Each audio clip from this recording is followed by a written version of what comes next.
नमस्कार दोस्तों, उत्कर्ष ऐप में आपका हार्दिक स्वागत, अभिनंदन। दोस्तों, हम राजस्थान की प्रमुख बोलियां और राजस्थानी भाषा पढ़ रहे थे। इसमें हम आगे पढ़ना आरंभ करते हैं।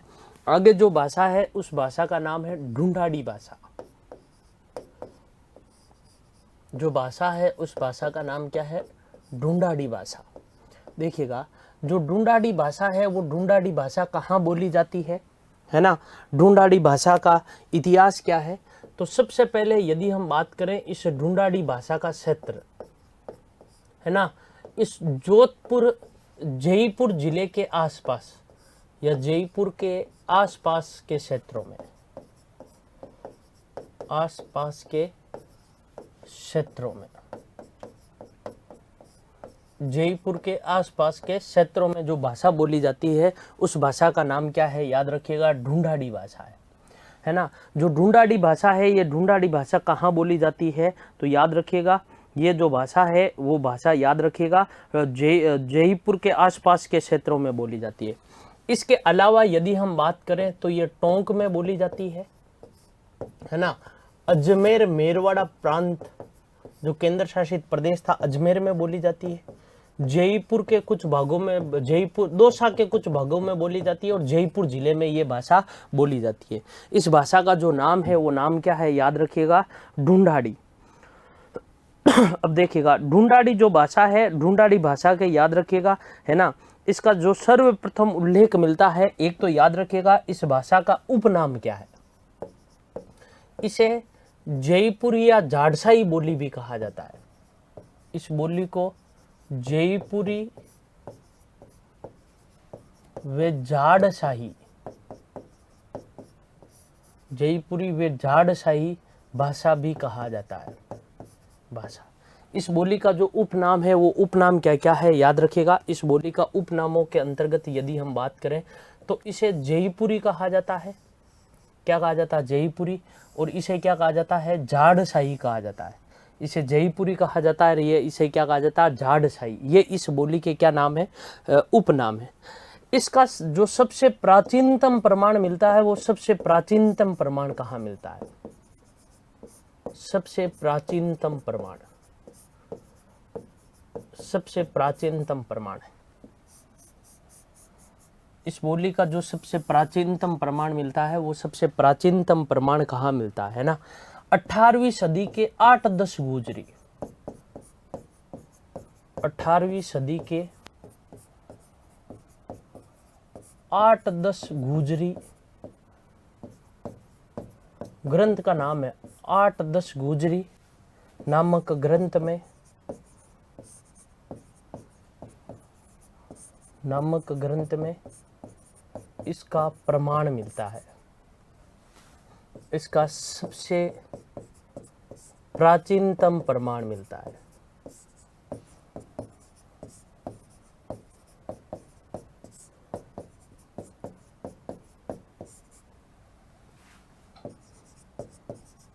है ना। इसका जो सबसे प्राचीनतम प्रमाण है वो एक ग्रंथ है। और ग्रंथ कौन सी शताब्दी का है? तो ग्रंथ याद रखिएगा 18वीं सदी का है। जो ग्रंथ है वो ग्रंथ कौन सी सदी का? 18वीं सदी का है। जो ग्रंथ है, इस ग्रंथ का नाम क्या है? 8-10 गुजरी। याद रखिएगा, जो ग्रंथ है वो ग्रंथ कौन सा है? 8-10 गुजरी नामक ग्रंथ है। जो ग्रंथ का नाम है वो ग्रंथ का नाम क्या है? 8-10 गुजरी नामक ग्रंथ है। इस ग्रंथ में इस ढूंढाड़ी भाषा का याद रखिएगा सबसे प्राचीनतम प्रमाण मिलता है। यदि आपसे पूछे सबसे प्राचीनतम प्रमाण, तो इस ग्रंथ में एक सबसे इंपॉर्टेंट, इस भाषा का जो साहित्यिक रूप है वो साहित्यिक रूप क्या कहलाता है? पिंगल, है ना। इस भाषा का जो साहित्यिक रूप है वो साहित्यिक रूप क्या कहलाता है? पिंगल। याद रखिएगा, इस भाषा का जो साहित्यिक रूप है वो पिंगल भाषा कहा जाता है। इस भाषा का जो साहित्यिक रूप है उस साहित्यिक रूप को हम क्या कहते हैं? पिंगल कहते हैं, है ना। ढूंढाड़ी भाषा का साहित्यिक रूप पूछे तो ढूंढाड़ी भाषा का जो साहित्यिक रूप है वो क्या है? पिंगल।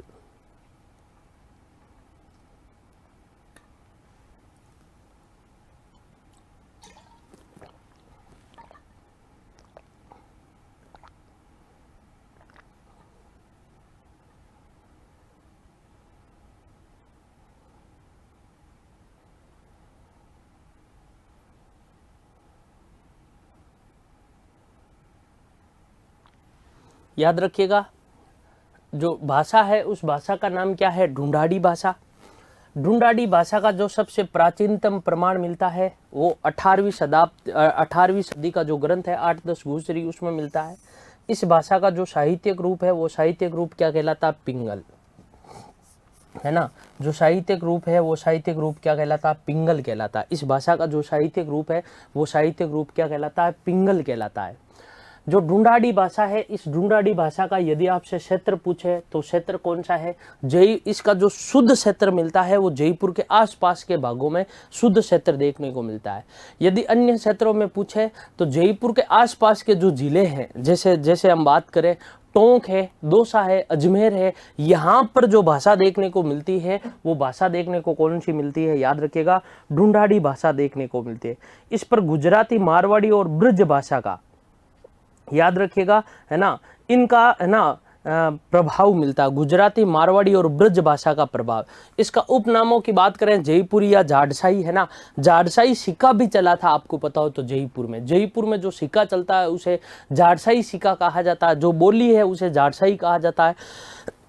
इसके अलावा बात करें, है ना, तो आपको पता हो तो जयपुर में जो पगड़ी पहनी जाती है वो पगड़ी का नाम भी क्या है, जाड़साई। जो सिक्का चलता है उसका भी नाम क्या है, जाड़साई। और इसके अलावा जो बोली है उस बोली को भी क्या कहा जाता है, जाड़साई कहा जाता है। ये इंपॉर्टेंट है। देखिएगा इस बोली पर जो प्रभाव पड़ता है वो प्रभाव किस किस का है ना। प्रभाव जो है वो एक तो गुजराती का है ना, मारवाड़ी, गुजराती, मारवाड़ी और ब्रज भाषा का प्रभाव।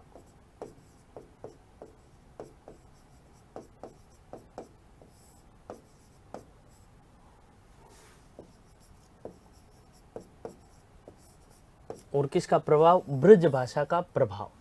इसका प्रभाव देखने को मिलता है। इस पर कौन सी भाषा का प्रभाव दिखाई देता है, तो याद रखिएगा इस पर गुजराती का, है ना, मारवाड़ी का और ब्रज भाषा का इस पर क्या दिखाई देता है, प्रभाव दिखाई देता है। किस किस का प्रभाव, तो एक तो याद रखिएगा ब्रज भाषा का, एक याद रखिएगा मारवाड़ी का और एक याद रखिएगा गुजराती का। इनका क्या दिखाई देता है, प्रभाव दिखाई देता है इस बोली पर, इन तीन का प्रभाव। अब यदि हम बात करें तो देखिएगा, है ना, हम बात करें दादू दयाल या दादू पंत, या हम यूं कह सकते हैं दादू दयाल,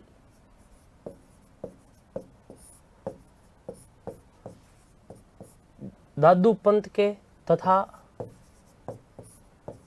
प्रमुख इस पंथ के अनुयायियों के या अनुयायियों की रचनाएं इसी भाषा में मिलती है,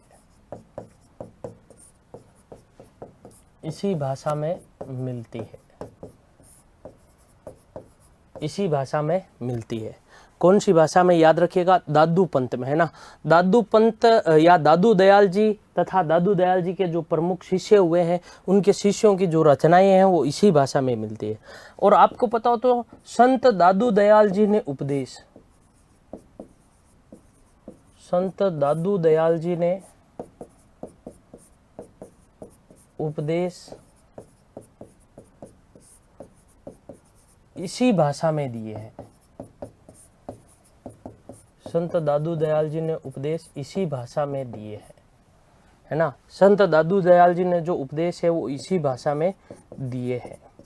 संत दादू दयाल जी ने जो उपदेश है वो उपदेश कौन सी भाषा में दिए हैं, तो याद रखिएगा संत दादू दयाल जी ने जो उपदेश है वो इसी भाषा में।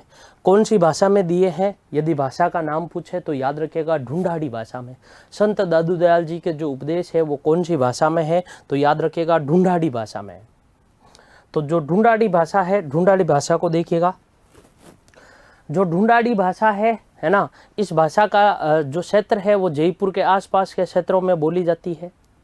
जयपुर के आसपास के जो क्षेत्र है, जैसे देखिएगा टोंक है, जैसे कौन सा क्षेत्र है, टोंक है, जैसे देखिएगा अजमेर है, जैसे देखिएगा जयपुर है, दौसा है, ये यहाँ पर ये बोली बोली जाती है। इस बोली का यदि आपसे उपनाम पूछे कि इस बोली का उपनाम क्या है ना, तो इसे जयपुरी बोली कहा जाता है, या इसे क्या कहा जाता है, जाड़साई भाषा, है ना, जयपुरी बोली या जाड़साई भाषा कहा जाता है। इसका जो सबसे प्राचीनतम प्रमाण मिलता है, वो सबसे प्राचीनतम प्रमाण कहाँ मिलता है, इस बोली का जो सबसे प्राचीनतम प्रमाण है वो 18वीं शताब्दी का जो ग्रंथ है, उस ग्रंथ का नाम क्या है, याद रखिएगा, 8-10 गुजरी।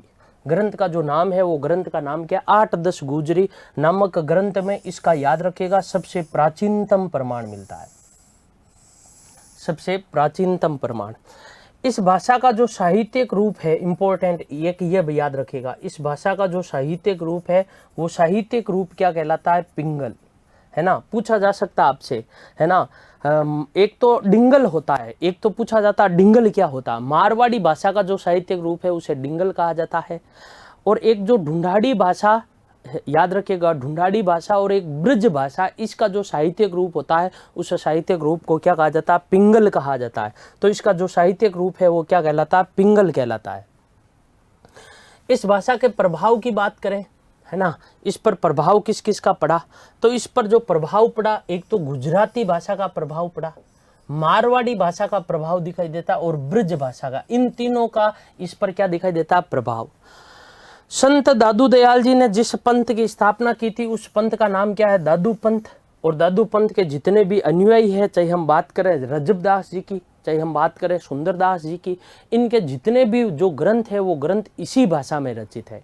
कौन सी भाषा में, याद रखिएगा, ढूंढाड़ी भाषा में।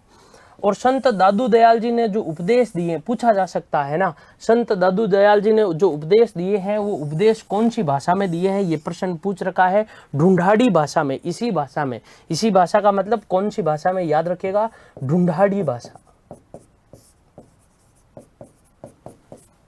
है ना। कौन सी भाषा में उपदेश दिए हैं, ढूंढाड़ी भाषा में उपदेश दिए हैं।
अब देखिएगा, यदि हम बात करें इसके जो प्रमुख उपनाम है वो उपनाम कौन कौन से हैं, है ना, उपनाम, है ना, और उपबोलियां कौन कौन सी है,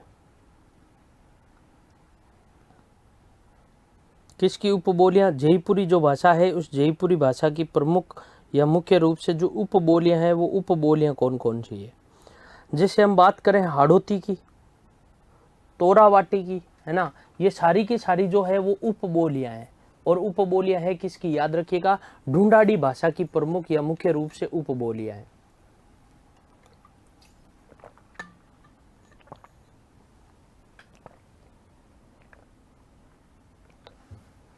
है ना, उपबोलियों की बात करें, है ना, ढूंढाड़ी की उपबोलियां, तो ढूंढाड़ी की जो उपबोलियां हैं, जैसे एक उपबोली है जिसका नाम है हाड़ौती, है ना, ये एक उपबोली है। और ये जो उपबोली है ये उपबोली है किसकी, याद रखिएगा, ढूंढाड़ी भाषा की ये एक उपबोली है। इसका जो क्षेत्र है वो क्षेत्र क्या है ना, हाड़ौती प्रदेश। कौन सा प्रदेश, हाड़ौती प्रदेश। हाड़ौती प्रदेश में जो जिले आते हैं वो जिले कौन कौन से आते हैं, जैसे कोटा, बूंदी, है ना, बारा, झालावाड़। यहाँ पर जो बोली बोली जाती है उस बोली का नाम क्या है, हाड़ौती, है ना, उस बोली का नाम क्या है, हाड़ौती। हाड़ौती बोली का यदि आपसे क्या पूछे, क्षेत्र पूछे, हाड़ौती बोली का जो क्षेत्र है वो क्या है, हाड़ौती प्रदेश। हाड़ौती प्रदेश में जो जिले आते हैं कोटा, बूंदी, बारा और झालावाड़। ये याद रखिएगा, मुख्य रूप से कुल कितने जिले आते हैं, 4 जिले आते हैं। कौन सी भाषा में, एक इसमें हाड़ौती भाषा में, है ना, यह ढूंढाड़ी बोली की या यह ढूंढाड़ी भाषा की उपबोली है, या यह ढूंढाड़ी की उपबोली है। इंपॉर्टेंट है भैया, है ना, हाड़ौती जो है वो हाड़ौती किसकी उपबोली है, ढूंढाड़ी की उपबोली है। इसका जो सर्वप्रथम प्रयोग किया गया था, है ना, हाड़ौती शब्द का या हाड़ौती का भाषा के अर्थ में, हाड़ौती शब्द का भाषा के अर्थ में, किसके अर्थ में, भाषा के अर्थ में सर्वप्रथम, भाषा के अर्थ में सर्वप्रथम प्रयोग, सर्वप्रथम प्रयोग 1875 में मिस्टर केलोंग के द्वारा या केलोग के द्वारा अपनी पुस्तक हिंदी ग्रामर में किया। इनकी जो पुस्तक थी, अपनी पुस्तक हिंदी ग्रामर में किया गया।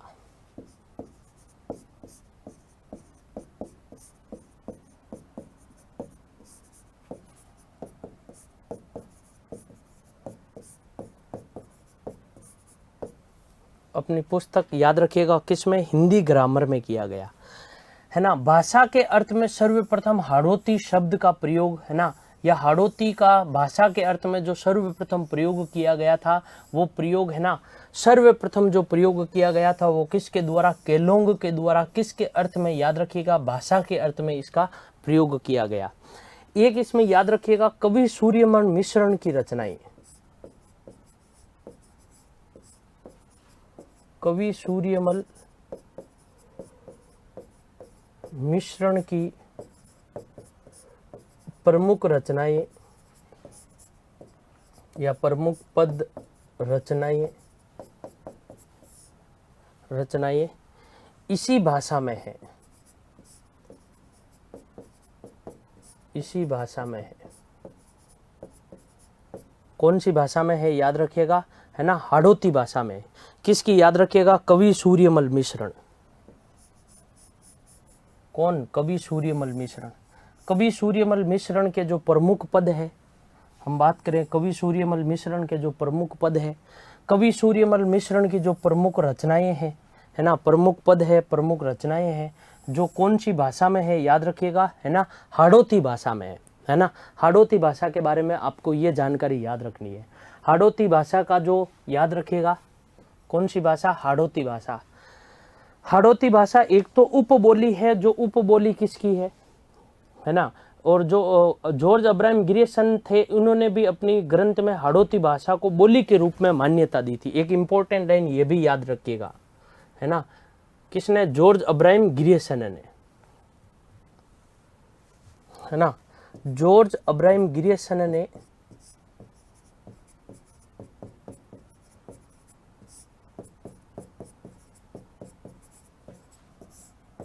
किसने, याद रखिएगा, जॉर्ज अब्राहम ग्रियर्सन ने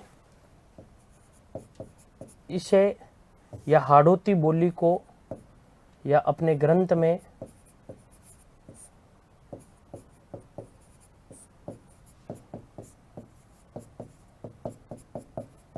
हाड़ौती बोली को मान्यता प्रदान की है। हाड़ौती बोली को मान्यता प्रदान की है,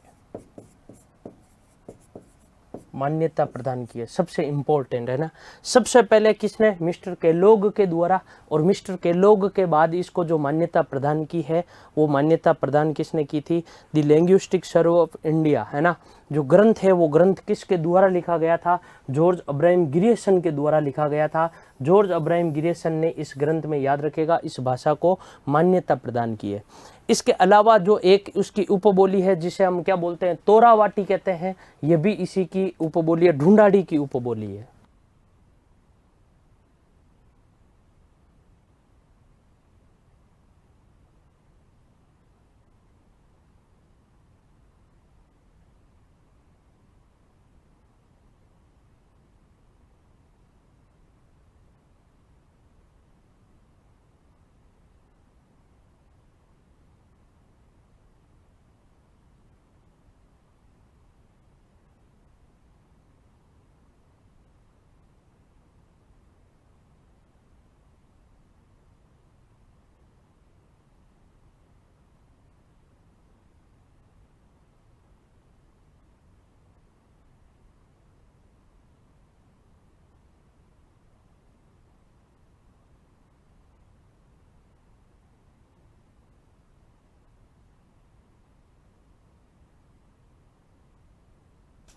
तो ये समझ में आ गया। हाड़ौती भाषा जो है, इसका जो क्षेत्र है वो क्षेत्र क्या है, हाड़ौती प्रदेश, है ना। हाड़ौती प्रदेश में जो जिले आते हैं वो कौन कौन से, कोटा, बूंदी, बारां और जो झालावाड़ है, ये कौन से क्षेत्र में आते हैं, हाड़ौती प्रदेश में।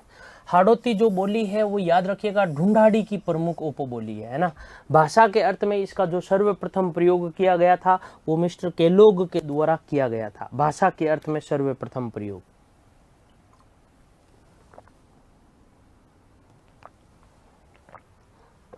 अब यदि हम बात करें, जैसे देखिएगा, तोरावाटी ढूंढाड़ी की उपबोली है, नाम क्या है, तोरावाटी, है ना। जैसे एक बोली है जिसका नाम क्या है, चौरासी, है ना, नागरचोल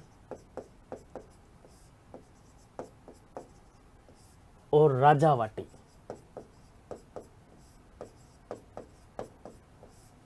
है ना। ये प्रमुख उपबोलियां हैं किसकी, याद रखिएगा, प्रमुख उपबोलियां हैं ढूंढाड़ी भाषा की, है ना। तोरावाटी, जैसे चौरासी, नागरचोल, है ना, और राजावाटी, ये प्रमुख उपबोलियां। ये जो प्रमुख उपबोलियां हैं ये ढूंढाड़ी भाषा की प्रमुख उपबोलियां हैं। यदि हम बात करें तोरावाटी की, है ना, तो कांतली नदी का अपवाह क्षेत्र तोरावाटी प्रदेश कहलाता है ना। कांतली नदी का अपवाह क्षेत्र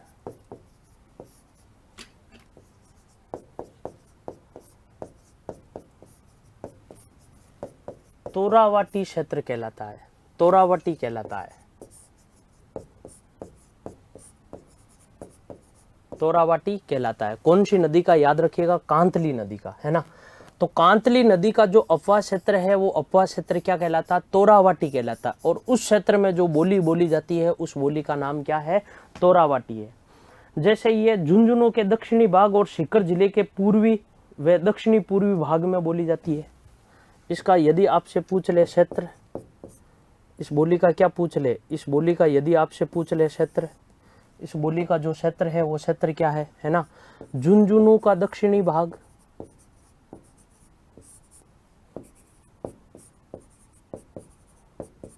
झुंझुनू जिले का कौन सा भाग, दक्षिणी भाग, है ना। और साथ में सीकर का उत्तरी व उत्तरी पूर्वी क्षेत्र, है ना। तो ये जो क्षेत्र है मुख्य रूप से ये याद रखिएगा तोरावाटी के, है ना। एक तो कौन सा है, याद रखिएगा, झुंझुनू जिले का जो दक्षिणी क्षेत्र है, दक्षिणी भाग है। एक सीकर का, याद रखिएगा, सीकर का जो उत्तरी पूर्वी जो क्षेत्र है वो सीकर का उत्तरी पूर्वी क्षेत्र कौन सी का उपभाग है, याद रखिएगा, है ना। कौन सी बोली का क्षेत्र है, तो याद रखिएगा तोरावाटी का है।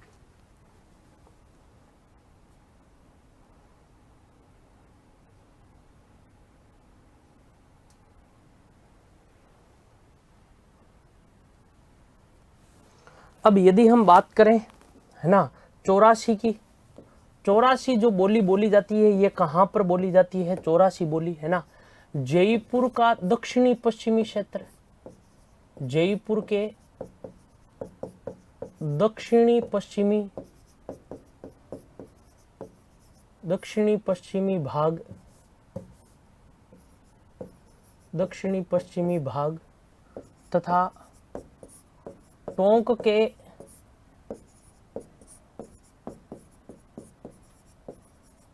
पश्चिमी भाग में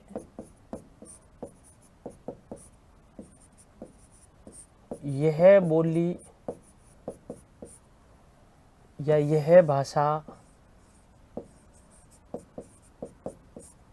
बोली जाती है।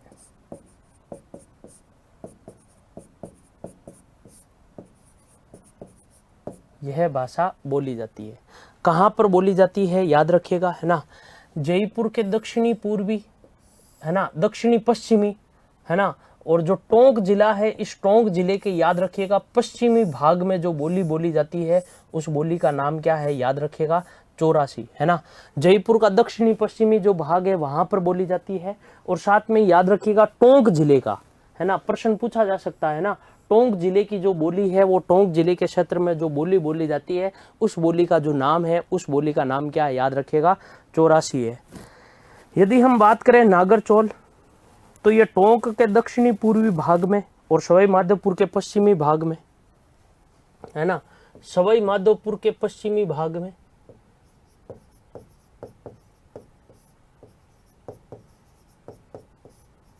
सवाई माधोपुर के दक्षिणी भाग में, कौन से भाग में? किसके भाग में? याद रखिएगा, सवाई माधोपुर जिले के दक्षिणी भाग में, सॉरी, पश्चिमी भाग में, और टोंक के दक्षिणी व पूर्वी भाग में, है ना, पश्चिमी भाग में, है ना, भाग में, तथा टोंक के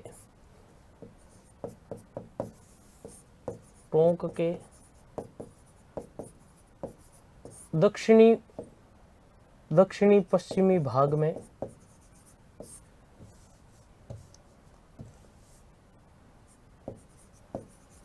पश्चिमी भाग में यह भाषा बोली जाती है।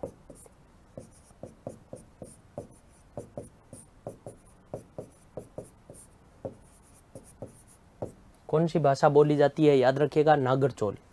जो नागरचौल बोली जाती है वो कहाँ पर? याद रखिएगा, सवाई माधोपुर के पश्चिमी भाग में, है ना, और टोंक जिले के दक्षिणी, है ना, दक्षिणी पश्चिमी भाग में जो भाषा बोली जाती है उस भाषा का नाम क्या है? याद रखिएगा, नागरचौल। यदि हम बात करें राजावाटी की, तो जो राजावाटी है ये राजावाटी कहाँ बोली जाती है? जयपुर के पूर्वी भाग में, है ना, कहाँ पर? जयपुर के पूर्वी भाग में यह भाषा जयपुर के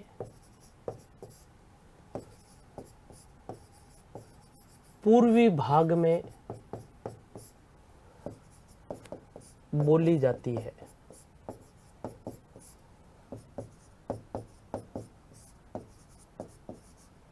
है ना, ये जो भाषा है ये भाषा कहाँ बोली जाती है? जयपुर के, याद रखिएगा, पूर्वी भाग में बोली जाती है।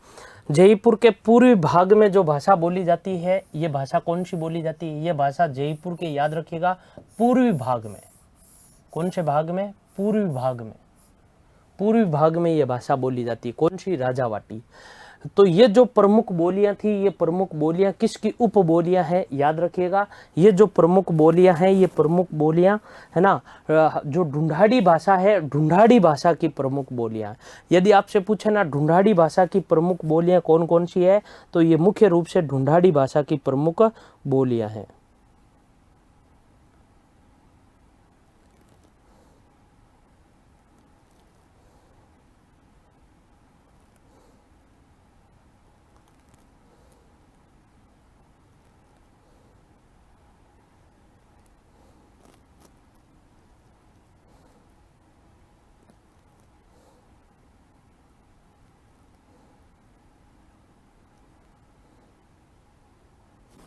तो याद रखिएगा कौन कौन सी है।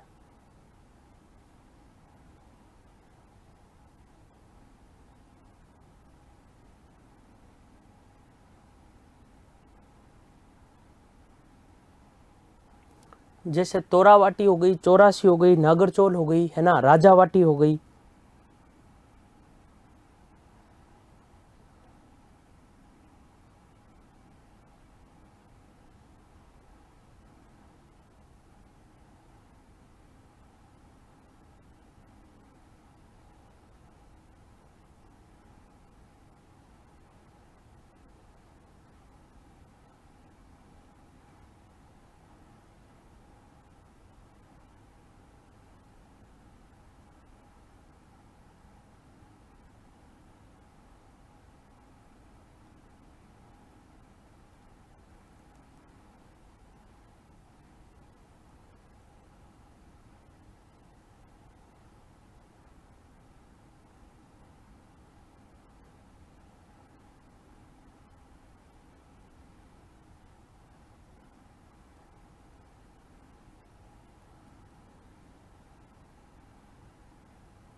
अब हम बात करें आगे, है ना, एक भाषा है जिसे कहा जाता है मेवाती,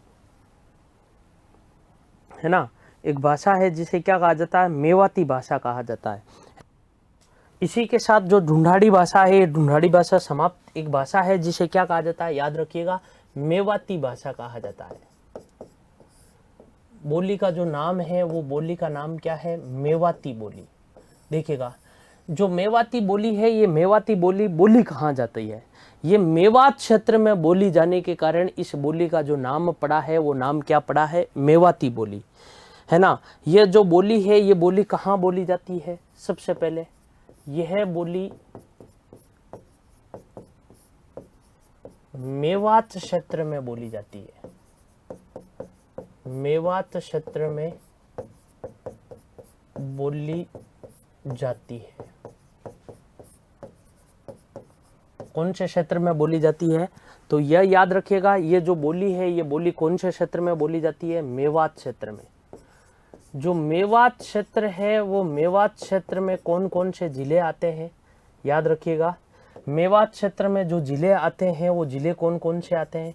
एक जो जिला आता है वो जिला आता है अलवर, है ना। एक जो जिला आता है वो जिला कौन सा आता है, भरतपुर, है ना, है ना। यहाँ पर जो बोली बोली जाती है उस बोली को क्या कहा जाता है, मेवात बोली। यहाँ पर याद रखिएगा, मेव जाति के मुसलमान निवास करते हैं। कौन सी जाति के, मेव जाति के मुसलमान निवास करते हैं। कौन सी जाति के मुसलमान निवास करते हैं, तो पहला याद रखिएगा, यहाँ मेव जाति के मुसलमान निवास करते हैं, है ना। मेव जाति के जो मुसलमान हैं वो मेव जाति के मुसलमान यहाँ निवास करते हैं। कहाँ पर निवास करते हैं, याद रखिएगा, मेवात क्षेत्र में। कौन सा जो क्षेत्र है वो क्षेत्र कौन सा है, मेवात क्षेत्र। मेवात क्षेत्र में निवास करते हैं, है ना। मेवात जो क्षेत्र है उसमें से जो जिला आता है, नंबर 1 जो जिला आता है वो अलवर, नंबर 2 जिला आता है, उस जिले का नाम क्या है, भरतपुर। एक जिला अलवर और दूसरा जो जिला है वो जिला कौन सा है, याद रखिएगा, भरतपुर। याद रहेगा, जो बोली है उस बोली को क्या कहा जाता है, याद रखिएगा, मेवाती। और इस बोली का हम डिटेल से यदि क्षेत्र देखें तो अलवर में इस बोली का क्षेत्र क्या है और भरतपुर में इस बोली का क्षेत्र क्या है। अलवर में यदि हम बात करें, अलवर क्षेत्र में इस बोली का जो क्षेत्र है वो किशनगंज, अलवर की भी एक तहसील है जिसे कहा जाता है किशनगंज, है ना, किशनगंज। एक जैसे हो गई तिजारा, है ना, ये क्षेत्र है, जैसे किशनगंज हो गया, तिजारा हो गया, रामगढ़, गोविंदगढ़, लक्ष्मणगढ़, है ना, रामगढ़, गोविंदगढ़, गोविंदगढ़, है ना। जैसे लक्ष्मणगढ़, लक्ष्मणगढ़ सीकर में भी है और अलवर में भी है लक्ष्मणगढ़। ये तो हो गया अलवर में। यदि हम बात करें भरतपुर में, है ना, ये जो बोली है ये बोली भरतपुर में कहाँ बोली जाती है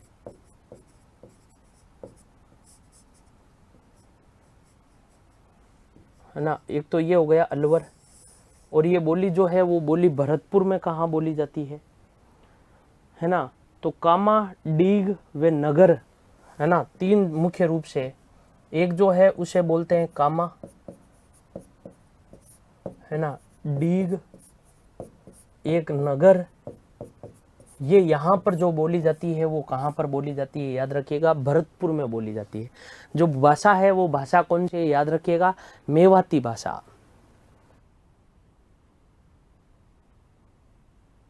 मेवाती भाषा जिस क्षेत्र में बोली जाती है उस क्षेत्र का नाम क्या है, याद रखिएगा, मेवात क्षेत्र, है ना। कौन से क्षेत्र में बोली जाती है, एक तो इम्पोर्टेंट ये है, मेवात क्षेत्र में बोली जाती है। मेवात जो क्षेत्र है वो मेवात क्षेत्र कहाँ पर है, जैसे मेवात क्षेत्र किसको कहा जाता है, अलवर, और जो भरतपुर है, अलवर भरतपुर, इसको क्या कहा जाता है, मेवात क्षेत्र। यहाँ पर याद रखिएगा मेव जाति के मुसलमान निवास करते हैं। कौन सी जाति के मुसलमान निवास करते हैं, मेव जाति के मुसलमान। जो क्षेत्र है वो क्षेत्र कौन सा है, एक जो क्षेत्र है उसे कहते हैं अलवर, और दूसरा जो क्षेत्र है वो है भरतपुर। अलवर में क्या क्या है देखिएगा, किशनगंज हो गई, तिजारा हो गया, रामगढ़ हो गया, है ना, लक्ष्मणगढ़ हो गया, है ना, इसके अलावा गोविंदगढ़, डीग, कामा, डीग और नगर। ये यहाँ पर जो बोली जाती है वो कौन सी बोली, मेवाती बोली बोली जाती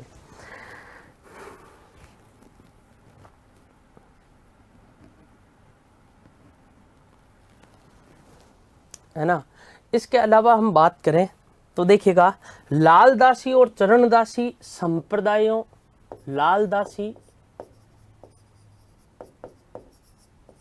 लालदासी व चरणदासी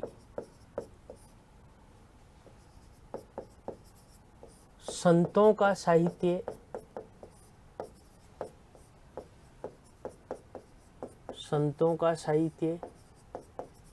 इसी भाषा में रचित है। कौन सी भाषा में रचित है, तो याद रखिएगा मेवाती भाषा में रचित है। किस किस का याद रखिएगा, है ना, एक तो लालदासी और एक चरणदासी, है ना। लालदासी व चरणदासी संतों का जो साहित्य है वो साहित्य कौन सी भाषा में रचित है, वो जिस भाषा में रचित है उस भाषा का नाम क्या है, मेवाती। क्योंकि जो लालदासी संप्रदाय हुआ है, याद रखिएगा, है ना, लालदासी जो संप्रदाय हुआ है वो मेवात क्षेत्र में हुआ है। कौन से क्षेत्र में प्रसिद्ध हुआ, मेवात क्षेत्र में प्रसिद्ध हुआ, मेवात क्षेत्र में प्रसिद्ध हुआ। और जो चरणदासी संप्रदाय है इसकी स्थापना, जो आरंभिक ये संप्रदाय की जो प्रमुख पीठ है वो मेवात क्षेत्र ही बनी। हालांकि ये कालांतर में कहाँ चला गया था, ये संप्रदाय दिल्ली चला गया था, है ना। तो आरंभिक ये जो संप्रदाय था, याद रखिएगा, आरंभिक पीठ इसकी मेवात क्षेत्र में ही थी। आरंभिक पीठ इसकी मेवात क्षेत्र ही रही, मेवात क्षेत्र ही रही। इसकी जो आरंभिक पीठ है वो आरंभिक पीठ, याद रखिएगा, मेवात क्षेत्र ही रही थी। कौन से की, चरणदासी। याद रखिएगा जो चरणदासी है, जो चरणदासी संप्रदाय है, उस चरणदासी संप्रदाय की जो आरंभिक पीठ रही है वो आरंभिक पीठ, याद रखिएगा, मेवात क्षेत्र में ही रही है। कौन सी क्षेत्र रही है, मेवात क्षेत्र ही रही है।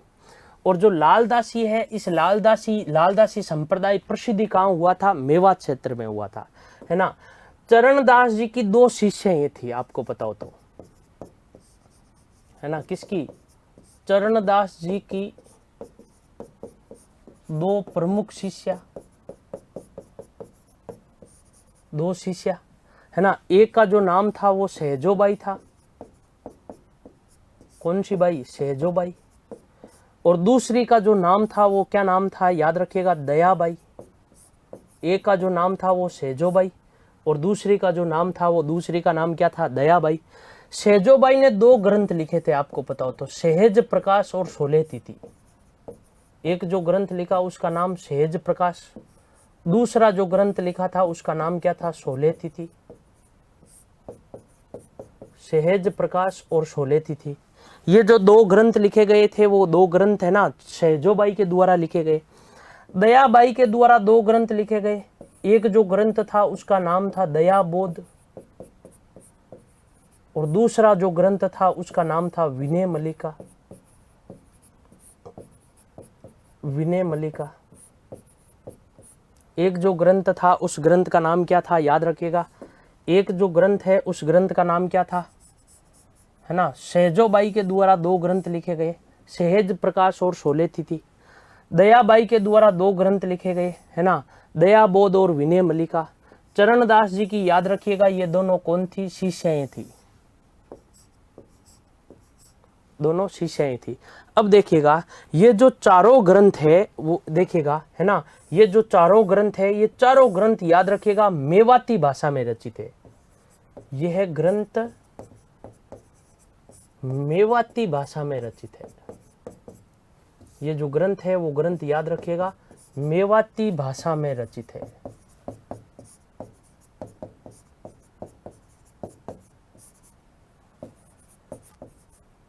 कौन सी भाषा में रचित है, ये जो ग्रंथ है वो ग्रंथ याद रखिएगा मेवाती भाषा में रचित है ना। चारों ग्रंथ, दयाबाई ने जो दोनों ग्रंथ लिखे वो भी याद रखिएगा मेवाती भाषा में, है ना। सेजोबाई ने, दयाबाई और सेजोबाई ने दोनों ने जो ग्रंथ लिखे हैं वो दोनों ने याद रखिएगा, है ना।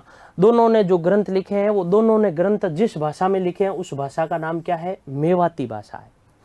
तो जो लालदासी संप्रदाय हुआ है वो लालदासी संप्रदाय आपको पता हो तो गदन चिश्ती के प्रमुख शिष्य हुए थे लालदास जी। लालदास जी ने यहीं पर, है ना, अपने संप्रदाय की स्थापना की थी मेवात क्षेत्र में, और मेवात क्षेत्र में ही ये संप्रदाय अधिक प्रसिद्ध हुआ था। कौन से क्षेत्र में, मेवात क्षेत्र में ये संप्रदाय जो है वो संप्रदाय अधिक प्रसिद्ध हुआ था।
तो ये समझ में आ गया।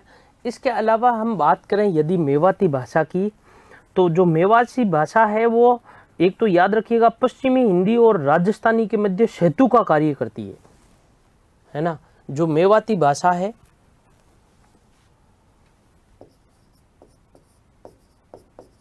मेवाती बोली पश्चिमी हिंदी, पश्चिमी हिंदी और राजस्थानी के मध्य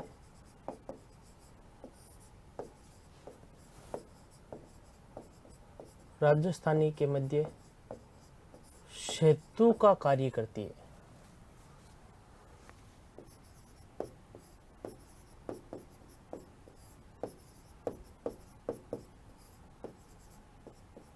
किसका कार्य करती है, सेतु का कार्य करती है। किस किस के मध्य, याद रखिएगा जो मेवाती भाषा है वो मेवाती भाषा, कौन सी भाषा या कौन सी बोली, मेवाती बोली। जो मेवाती बोली है 2 भाषाओं के मध्य, कौन कौन सी, एक तो हो गई पश्चिमी हिंदी, एक तो क्या हो गई पश्चिमी हिंदी, और एक हो गई राजस्थानी। इन दोनों के मध्य याद रखिएगा ऐसी कौन सी भाषा है जो सेतु का कार्य करती है। ये इंपॉर्टेंट प्रश्न है, आपको एग्जाम में प्रश्न पूछा जा सकता है। जो भाषा याद रखिएगा इन दोनों के मध्य सेतु का कार्य करती है उसे क्या कहा जाता है, मेवाती कहा जाता है ना। इस भाषा के एक और इम्पोर्टेंट याद रखना, इस पर ब्रज भाषा का अधिक प्रभाव दिखाई देता है ना, मेवाती भाषा पर, है ना। मेवाती भाषा पर, मेवाती भाषा पर ब्रज भाषा का अधिक प्रभाव दृष्टिगोचर होता है।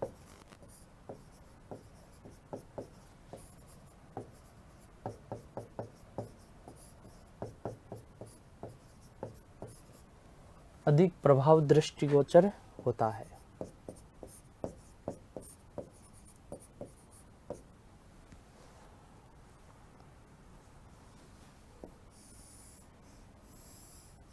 है ना। मेवाती भाषा पर याद रखिएगा ब्रज भाषा का, कौन सी भाषा का, ब्रज भाषा का अधिक प्रभाव दृष्टिगोचर होता है, अधिक प्रभाव दृष्टिगोचर होता है ना। ये इम्पोर्टेंट है। इसके कई रूप देखने को मिलते हैं, एक ये भी याद रखिएगा, मेवाती भाषा के कई रूप देखने को मिलते हैं।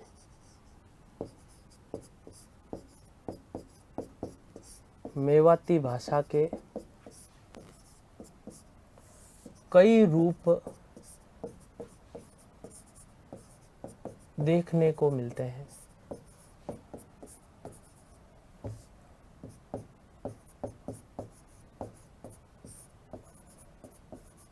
है ना, मेवाती भाषा के याद रखिएगा कई रूप देखने को मिलते हैं, है ना। जैसे यदि हम बात करें, जैसे याद रखिएगा खड़ी मेवाती, राठ मेवाती, है ना, खड़ी मेवाती, राठ मेवाती, कठेर मेवाती, है ना। जैसे देखिएगा खड़ी मेवाती, खड़ी मेवाती, कठेर मेवाती, राठी मराठी, राठी मेवाती,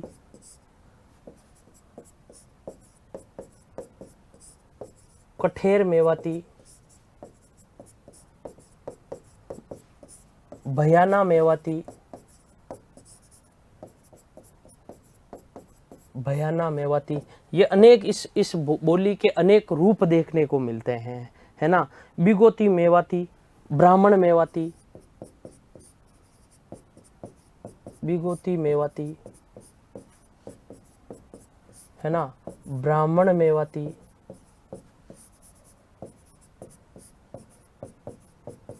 मेवाती, ये अनेक रूप इसके देखने को मिलते हैं, है ना। ये रूप देखने को मिलते हैं। जैसे खड़ी मेवाती हो गया, है ना, राठी मेवाती हो गया, जैसे कठोर मेवाती हो गया, है ना, जैसे भयानी मेवाती हो गया। इसके अलावा बात करें बिगोती मेवाती हो गया, ब्राह्मण मेवाती हो गया। ये जो प्रमुख रूप देखने को मिलते हैं, ये किसके प्रमुख रूप या मुख्य रूप से रूप देखने को मिलते हैं, तो याद रखिएगा ये मेवाती के अनेक रूप देखने को मिलते हैं।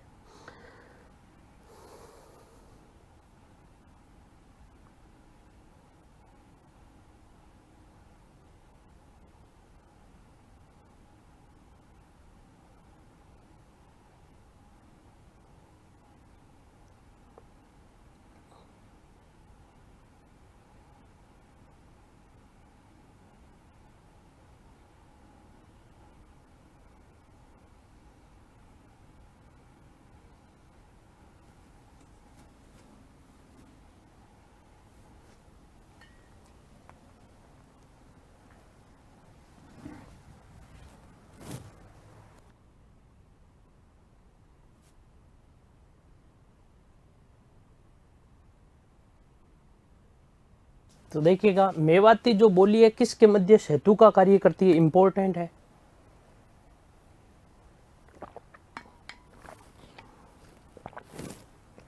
इसके अलावा मेवाती पर ब्रज भाषा का, ऐसी कौन सी भाषा जिसका अधिक प्रभाव दृष्टिगोचर होता है, यह भी पूछा जा सकता है ना। ब्रज भाषा का, जिस भाषा का सर्वाधिक दृष्टिगोचर प्रभाव होता है वो भाषा कौन सी है, ब्रज भाषा। जो मेवाती बोली है, मेवाती भाषा के कौन कौन से रूप देखने को मिलते हैं, ये भी इम्पोर्टेंट है। जैसे देखिएगा मेवाती जो बोली है वो मेवाती बोली मेवात क्षेत्र में बोली जाती है। ये जो भाषा है ये मेवात क्षेत्र में बोली जाने के कारण ही इसका जो नाम पड़ा है वो नाम मेवाती पड़ा है।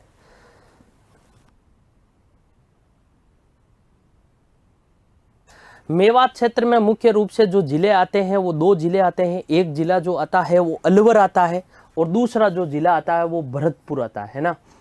यहाँ पर मेव जाति के मुसलमान रहते हैं। आपको पता हो तो इतिहास में, है ना, एक मेव किसान आंदोलन भी होता है। वो आंदोलन इसी क्षेत्र में हुआ था जहाँ पर ये भाषा बोली जाती है ना। अलवर में याद रखें, है ना, किशनगंज हो गई, तिजारा हो गई, रामगढ़ है, गोविंदगढ़ है और लक्ष्मणगढ़ है ना। गोविंदगढ़ अजमेर की एक तहसील है, गोविंदगढ़ अलवर की एक तहसील है, लक्ष्मणगढ़ सीकर की एक तहसील है, याद रखिएगा, है ना। गोविंदगढ़ अलवर की भी एक तहसील है ना। किशनगढ़ अजमेर में, किशनगंज जो है वो कहाँ पर है, अलवर में। भरतपुर में कामा, डीग और नगर जो है ये यहाँ पर ये भाषा बोली जाती है। अब यदि हम बात करें जो लालदास जी ने लालदासी संप्रदाय की स्थापना की और चरणदास जी ने चरणदासी संप्रदाय की स्थापना की थी। इनके द्वारा जो लिखा गया जो साहित्य है, क्योंकि ये दोनों संप्रदाय जो है वो दोनों संप्रदाय इसी क्षेत्र में प्रसिद्ध हुए हैं, इन्होंने जो साहित्य लिखा है वो साहित्य इसी भाषा में लिखा है। उदाहरण के तौर पर चरणदास जी की जैसे दो शिष्याएं थी, एक का नाम सहजोबाई और दूसरे का जो नाम था वो दूसरे का नाम क्या था, दयाबाई। सहजोबाई ने दो ग्रंथ लिखे, एक तो सहज प्रकाश नामक ग्रंथ लिखा था और दूसरा जो ग्रंथ लिखा था वो कौन सा ग्रंथ, सोलहती थी। दयाबाई ने दो लिखे थे, एक तो लिखा दया बोध और दूसरा जो ग्रंथ लिखा था वो दूसरा ग्रंथ कौन सा लिखा था, विनय मलिका, है ना। कुल मिला के ये जो चारों ग्रंथ है वो चारों ग्रंथ जिस भाषा में लिखे गए हैं उस भाषा का नाम क्या है, मेवाती भाषा। यानी ये संप्रदाय अधिक प्रचलित भी इसी क्षेत्र में हुआ, है ना। तो इसी यहाँ पर जो भाषा बोली जाती है उसी में इन्होंने ग्रंथ लिखे थे। एक ये पूछा जा सकता, पश्चिमी हिंदी जो है, पश्चिमी हिंदी को जोड़ने का जो कार्य करती है ना, पश्चिमी हिंदी और राजस्थानी को जोड़ने का जो कार्य करती है वो मेवाती भाषा करती है ना, सेतु का कार्य करती है। मेवाती भाषा पर ब्रज भाषा का प्रभाव पड़ता है, इंपॉर्टेंट है। मेवाती भाषा के कई रूप देखने को मिलती है, यह भी एग्जाम में पूछा जा सकता है। बहुत सारे रूप देखने को मिलते हैं, जैसे खड़ी मेवाती हो गई, राठी मेवाती हो गई, कठेर मेवाती हो गई, है ना, भयाना मेवाती हो गई, है ना, बिगोती मेवाती हो गई, ब्राह्मण मेवाती हो गई।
तो देखिएगा, इसके अलावा एक जो बोली और बची है उसको अहिरवाल या राठी बोली कहा जाता है।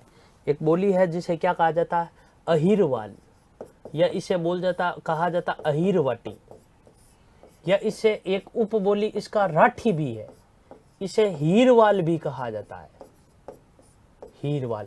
इस बोली के जो नाम है वो कुल नाम कितने हैं, 3 नाम है। इसे अहिरवाटी कहा जाता है, इसे राठी कहा जाता है, इसे क्या कहा जाता है, हीरवाल बोली भी कहा जाता है। इस बोली के जो नाम है वो नाम कितने हैं, आपको ये याद रखना, 3 नाम है। देखिएगा, एक क्षेत्र है ये यहाँ पर इस प्रकार का,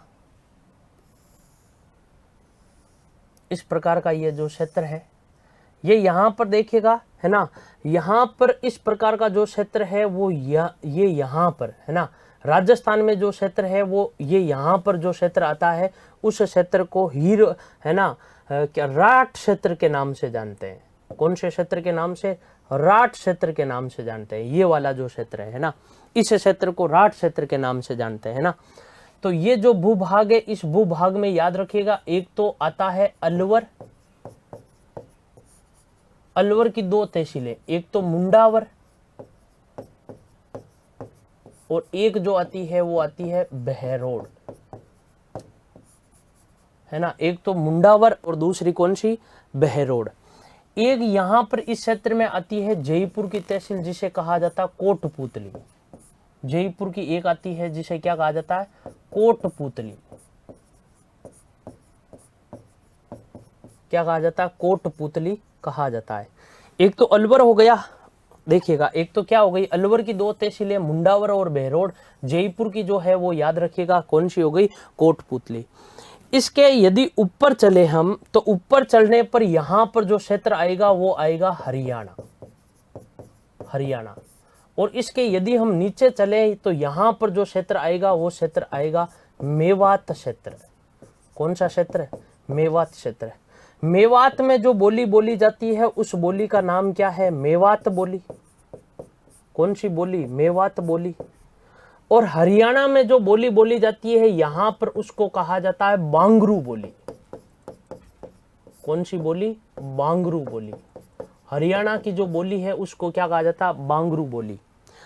तो बांगरू और याद रखिएगा मेवात, इन दोनों के मध्य जो बोली बोली जाती है उस बोली को क्या कहा जाता है,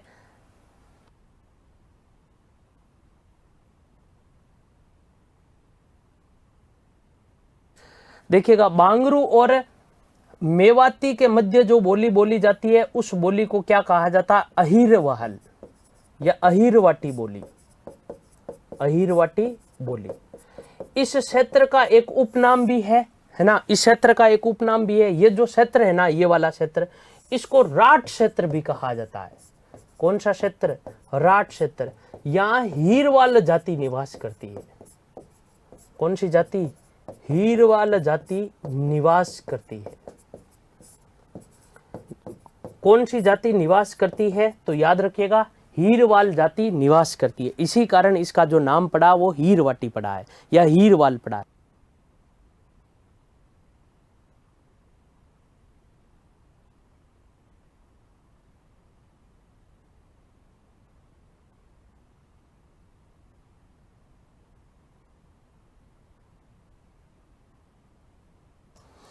तो देखिएगा जो ये बोली है, ये बोली है ना राठ क्षेत्र में बोली जाती है। कौन से क्षेत्र में, राठ क्षेत्र में। इसी कारण इस बोली का जो नाम पड़ा है, इस बोली का नाम क्या पड़ा, राठ बोली पड़ा है।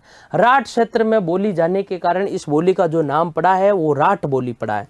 और इस राठ क्षेत्र में जो निवास करते हैं वो निवास कौन करते हैं, हीरवाल जाति निवास करती है। याद रखिएगा कौन सी जाति निवास करती है, हीरवाल जाति निवास करती है। इसी कारण याद रखिएगा, है ना, हीरवाल जाति निवास करती है। इसी कारण इसका जो नाम पड़ा है वो नाम क्या पड़ा है, हीरवाल बोली पड़ा है ना।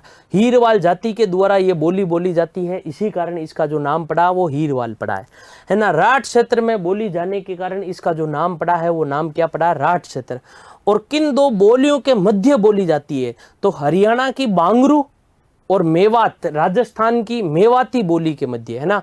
राजस्थान की कौन सी बोली के मध्य, मेवाती बोली के मध्य जो ये बोली बोली जाती है उस बोली को क्या कहा जाता है, अहीरवाटी। राठ क्षेत्र में बोले जाने के कारण राठ बोली और हीरवाल जाति के द्वारा बोले जाने के कारण ये। अब यदि आपको पूछ ले इस बोली का जो क्षेत्र है वो क्षेत्र बताओ, तो ये इस बोली का क्या है, याद रखिएगा क्षेत्र, है ना। अलवर की मुंडावर और बहरोड तहसील, है ना, याद रखना। अलवर की कौन सी, मुंडावर और बहरोड तहसील। और जयपुर की जो है वो कौन सी तहसील है, याद रखिएगा कोटपुतली तहसील, है ना। जोधराज का हमीर रासो महाकाव्य इसी ग्रंथ, इसी में लिखा गया है ना। इसके जो उदाहरण देखने को मिलते हैं इस बोली के, जैसे हमीर का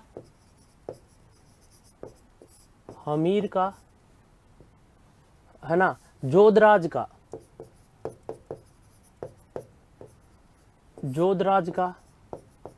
हमीर रासो महाकाव्य,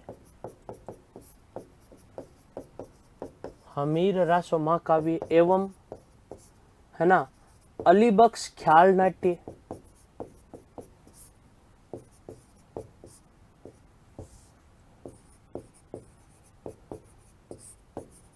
अलीबख्श ख्याल नाट्य इसी भाषा में रचित है, इसी भाषा में रचित है। है ना। तो पूछ ले कौन सी भाषा में रचित है, तो याद रखिएगा इसी भाषा में रचित है। तो दोस्तों इसी के साथ हमारी राजस्थान की जो प्रमुख बोलियां हैं, राजस्थानी भाषा है, वो भाषा समाप्त हुई है। नेक्स्ट क्लास में नए टॉपिक के साथ में हम फिर मिलते हैं, तब तक के लिए नमस्कार।